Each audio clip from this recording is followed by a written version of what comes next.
আসসালামু আলাইকুম। শরৎকাল মানেই কি শুধু কুয়াশা আর ঝরা পাতা? না, প্রকৃতির এই সময়টায় লুকিয়ে আছে এক গভীর জীবন দর্শন। আজ আমরা আলোচনা করব জন কিটসের বিখ্যাত কবিতা টু অটাম, যেখানে শরৎকে শুধু ঋতু নয় বরং এক জীবন্ত, শান্ত, পরিপূর্ণ চরিত্র হিসেবে তুলে ধরা হয়েছে। এই কবিতাটি বাংলা ভাষায় সহজভাবে বুঝতে চাইলে এই ভিডিওটি শেষ পর্যন্ত মনোযোগ দিয়ে শুনুন। টু অটাম লেখা হয়েছিল 1819 সালে। এই কবিতায় কিটস 3টি স্তবকে শরৎ ঋতুর সৌন্দর্য, কাজকর্ম এবং সময়ের গতিপথ তুলে ধরেছেন। প্রথম স্তবকে শরতের পরিপক্কতা ও প্রাচুর্যতা দেখানো হয়েছে। দ্বিতীয় স্তবকে শরৎকে একজন শ্রমজীবী নারীর রূপে কল্পনা করা হয়েছে, যিনি ধীরে ধীরে কাজ করছেন। তৃতীয় স্তবকে শরতের শেষ বিকেলের পরিবেশ, পাখির গান এবং সময়ের শান্ত প্রস্থান ফুটে উঠেছে। এই কবিতায় শরৎ শুধু ঋতু নয় বরং জীবনের একটি ধীর, পরিণত সময়ের প্রতিচ্ছবি। এখানে কবিতায় 3টি স্তবক, যে স্ট্যান্জা 1, স্ট্যান্জা 2, স্ট্যান্জা 3, সেখান থেকে স্ট্যান্জা 1-এ অ্যাকচুয়ালি শরতের প্রাচুর্য ও পরিপক্কতা সম্পর্কে লাইনগুলো সেভাবে বোঝানো হয়েছে। কিছু লাইন যদি আমি এখান থেকে অর্থসহ বলি, যেমন সিজন অফ মিস্ট অ্যান্ড মেলো ফ্রুটফুলনেস। সিজন মানে হচ্ছে ঋতু, মিস্ট অ্যান্ড মেলো ফ্রুটফুলনেস হচ্ছে কুয়াশা আর পাকা ফল, মানে কুয়াশা আর পাকা ফলের ঋতু। শরৎ প্রকৃতির পূর্ণতা প্রকাশ করে, যেখানে শরৎ প্রকৃতির পূর্ণতা প্রকাশ করছে। Close Vasam friend of the maturing San. Maturing সান বলতে এখানে পরিপূর্ণ সূর্য যেখানে যখন সেটাকে বলতেছে। ক্লোজ বসম ফ্রেন্ড মানে এটা হচ্ছে শরৎ আর সূর্য হচ্ছে একজন আরেকজনের বন্ধু, যেখানে বোঝানো হচ্ছে যে শরৎ ও সূর্য একসাথে প্রকৃতিকে পরিপক্ক করে তোলে।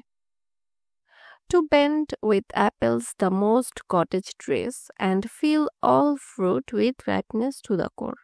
শরৎ গাছে এত ফল এনে দেয় যে গাছগুলো নুয়ে পড়ে, ফল ভেতর থেকে মানে ভেতর পর্যন্ত পেকে যায়।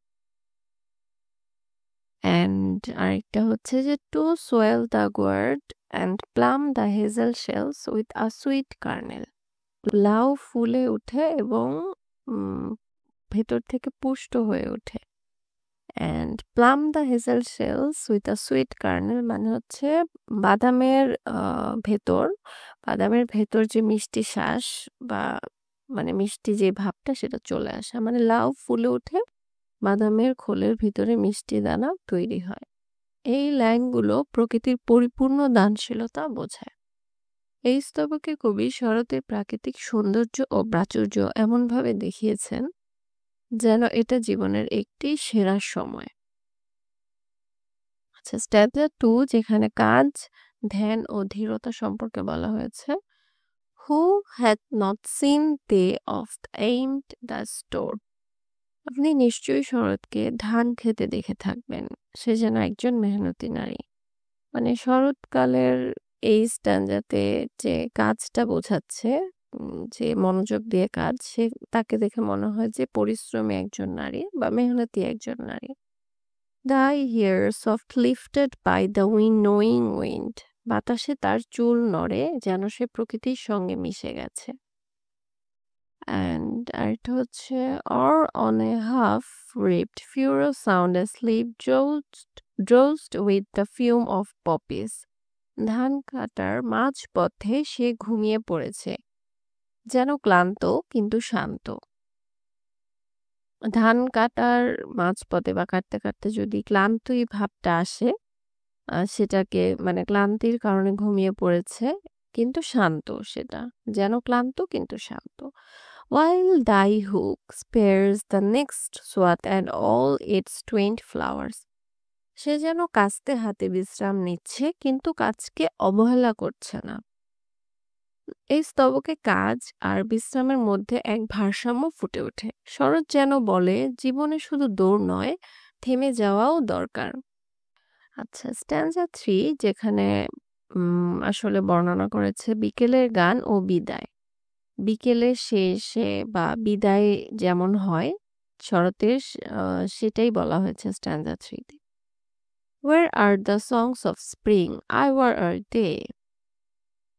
কবি প্রশ্ন করেন বসন্তের গান কোথায়? Think not of them, thou hadst thy music too.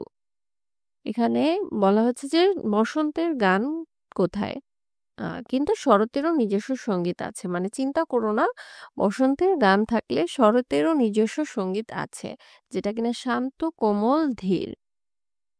And full grown lambs loud bleat from hilly bourne, Hirch crickets sing, and now with treble soft the red breast whistles from a garden croft. পাহাড়ে মেষবালক ডাকে, ঝিঝি পোকার সুর বাজে, বাগানের কোনায় পাখি গান গায়। মানে full grown lambs loud bleat from hilly bourn, মানে পাহাড়ে, হিলি যেটাকে হিল, পাহাড়ে মেষবালক ডাকছে, সেই ডাক। হিজ ক্রিকেট সিং, মানে ঝিঝি পোকার ডাক, যেটা সুন্দর একটা গানের মতো, বা একটা সাউন্ডটা সুন্দর লাগে। The red breast whistles from a garden croft, বাগানের কোনায় কোনায় পাখিরা গান গাচ্ছে, যেটা হালকা একটা গান বা শব্দ আওয়াজটা আসছে। And gathering swallows twitter in the skies, swallows মানে পাখির যে জড়ো, মানে দল যেটা জড়ো হচ্ছে, মানে আকাশে পাখির দল জড়ো হচ্ছে, ঋতুর শেষ সুর যেন শোনা যাচ্ছে। এই স্তবকে সময়ের ধীরে এগিয়ে যাওয়া আর প্রকৃতির শেষ মুহূর্তগুলো বড় মায়াবীভাবে ফুটে উঠেছে। আচ্ছা, এখানে আসলে মানে মূল বিষয় যদি আমি আপনাদের সাথে শেয়ার করি, কিছু মূল বিষয়গুলো যেগুলো পরীক্ষায় আসতে পারে 3টা স্তবক থেকে।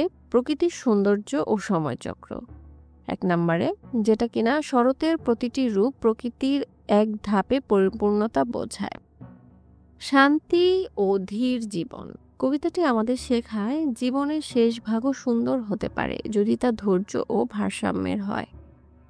কেন পড়তে হবে এই কবিতাটা যদি বলি, তাহলে একটু অটাম শুধু কবিতা না, এটি সাহিত্যের রোমান্টিক যুগের এক উজ্জ্বল নিদর্শন। বিশ্ববিদ্যালয় সাহিত্য পাঠ্যক্রমে এটি আপনাকে ইমেজারি, প্রকৃতিপ্রীতি আর সময়ের রূপান্তর বোঝার দারুণ উদাহরণ হিসেবে সাহায্য করবে। আমার সাথে এমন একটি জিনিস হয়েছিল, আমি যখন শরৎকালে গ্রামে যাই, ধান ক্ষেতের গন্ধ, কুয়াশার ভোর আর পাখির সুর সবকিছুতেই যেন এই কবিতার লাইনগুলো বাস্তব হয়ে ওঠে। এই সব কিছুই মনে হয় যে এই কবিতার সবগুলো লাইন সেখানে মনে পড়ে যায় বা ফুটে ওঠে। আপনাদের মধ্যে প্রায় সবারই একটা কমন প্রবলেম বা একটা কিছু সমস্যা তৈরি হয়, যেটা হচ্ছে কোয়েশ্চেন প্যাটার্ন কিভাবে হতে পারে এটা নিয়ে। আমি আপনাদের জন্য কিছু প্রশ্নের ধরন রেডি করেছি যাতে আপনাদের বুঝতে সুবিধা হয় এবং পরীক্ষা ভালো হয়। ব্রড কোয়েশ্চেন যদি হয় এভাবে থাকতে পারে, how does kids celebrate the beauty and richness of autumn in the poem to autumn. আচ্ছা, আরেকটা হতে পারে যে কোন একটা লাইন এক্সপ্লেইন করার মতো বলতে পারে, যে এক্সপ্লেনেশন কোয়েশ্চেনে থাকতে পারে, explain the line season of mist and মেলো ফ্রুটফুলনেস। তখন এই লাইনটার কি বলা হয়েছে সেটা ব্যাখ্যা করে লিখতে হবে। শর্ট নোটে থাকতে পারে, write a short note on personification of autumn in the poem. আমি এখানে 3টা প্রশ্ন উদাহরণ দিয়েছি, একটা ব্রড, একটা এক্সপ্লেনেশন আর একটা শর্ট কোয়েশ্চেন। আপনাদের যাদের আরও প্রশ্ন এবং একদম স্ট্যান্ডার্ড অ্যান্সার সহ দরকার, তার ডিসক্রিপশনে দেওয়া আমার ফ্রি পিডিএফটি ডাউনলোড করতে পারেন। এই কবিতায় আপনি সবচেয়ে কোন চিত্রটি অনুভব করতে পেরেছেন? কমেন্ট করে জানাবেন। ধান কাটার দৃশ্য হতে পারে সেটা পাখির গান, না ফলের ভারী নুয়ে পড়া গাছ। এই ছিল টু অটাম কবিতার পুরো বিশ্লেষণ, বাংলা ভাষায় এবং সহজভাবে।